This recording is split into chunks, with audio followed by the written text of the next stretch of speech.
So in this video, we're going to show you how to fix a Whirlpool dryer that won't start by showing you the only 7 things that would cause this issue in the first place and exactly how to fix them coming up. But if we're just meeting here, guys, my name is Peter Allward and I'm a fully licensed appliance technician here in Ontario.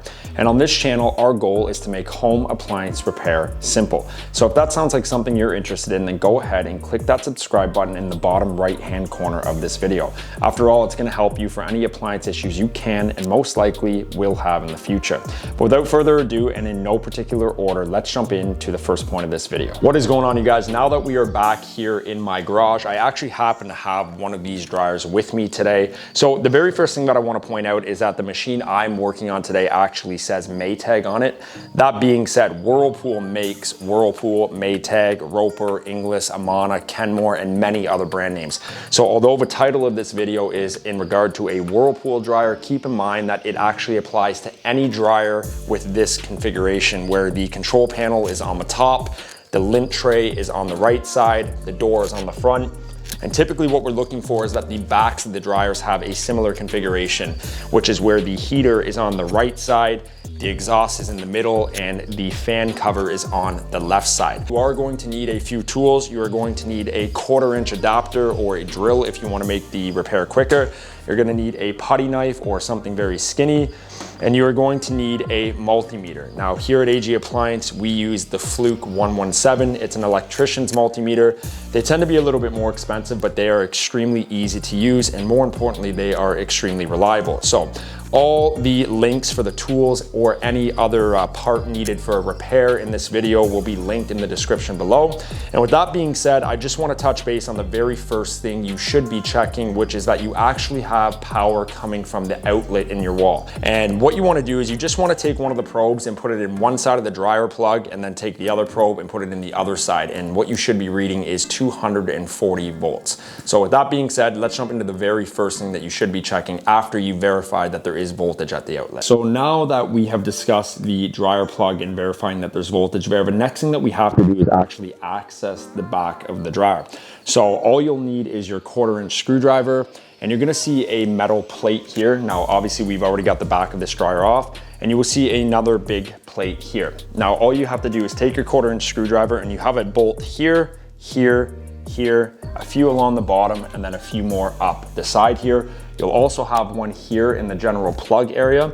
Once you take out those 1/4-inch screws, then remove the back. Now, when doing this, make sure that the dryer is unplugged. You always want to make sure when doing any of these tests that the dryer has been unplugged. And once you have that done, then the first thing we're going to check is the thermal fuse in the dryer. We want to take a look at the thermal fuse.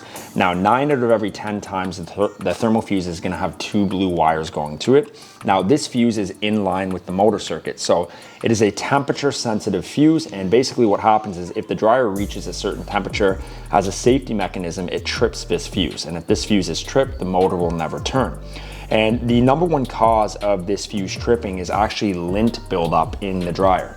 And basically what happens is the lint acts as an insulator, trapping the heat inside the dryer, which eventually trips this thermal fuse. So the very first thing that we want to do to check this fuse is we want to grab our multimeter, and we want to turn our multimeter to either the horseshoe or continuity.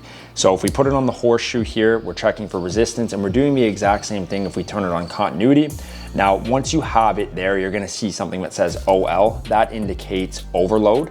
And basically that would indicate that there's an open circuit, but obviously we're not touching anything right now, so don't worry about that. Now, once you have it either on continuity or resistance, you want to take the 2 leads of the multimeter and you want to touch them together. Now, you should hear a beep. You should see something like 0.1, 0.2, 0.3, just indicating that there is continuity between the 2 leads. If the leads say overload or OL, then that would indicate that the leads on your multimeter are bad. Now, once you have it set to continuity or resistance, you're just gonna take your 2 leads and you are going to touch them on the 2 terminals. So one on one side and the other on the other side.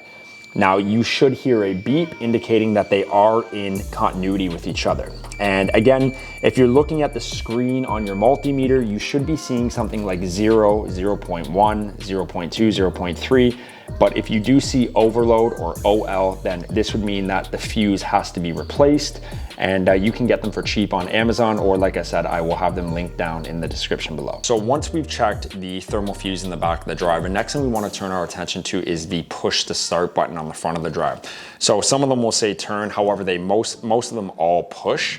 And for this, you are going to need a second person, or what you can use is a piece of tape, because basically to do this test, the button actually has to be actuated, it has to be pushed down. So what I do sometimes if I'm by myself is I will take a piece of tape and I will tape the push to start button back, and just make sure that it's pressed as if you were pressing it down. And once you have that done, you're gonna make your way to the back of the dryer. Now that we are at the back of the dryer here, we are looking at the push to start switch from the back. What we wanna do for this is we wanna keep our multimeter on that same resistance or continuity setting. And what we wanna do is we wanna take the probes of our multimeter, and where these two blue wires are here, we wanna put them in here and get them up in there nice and good so you know that you're actually touching the metal. And basically what you're looking for on your multimeter is, again, you should be seeing something like 0.3, 0.4, something along those lines. If you see something like OL, again, that would indicate that the push to start button is not being actuated properly and therefore has to be replaced.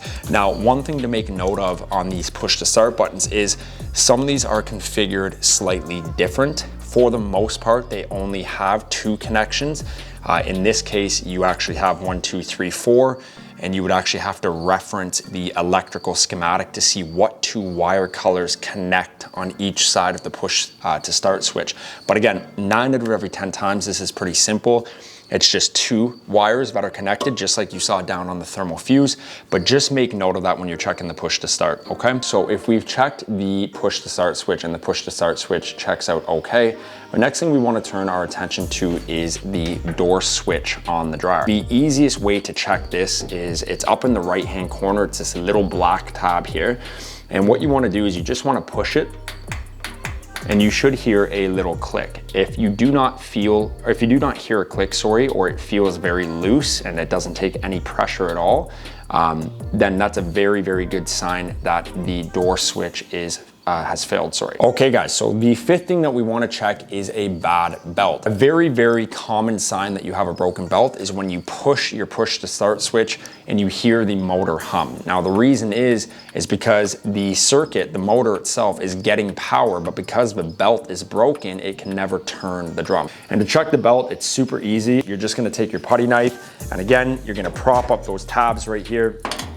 Once you have the tabs propped up and you've pulled out the lint trap, you can just lift the whole top up, and when you get to your belt, you want to try, it should be extremely tight. There should be no playing it whatsoever. You should have a very hard time getting your finger underneath it. Keep that in mind when you're checking your belt. You want to listen for that motor hum. If the motor's humming but nothing's happening, it's a very, very, very strong sign that your belt has broke, and you would just check it the way we just showed you.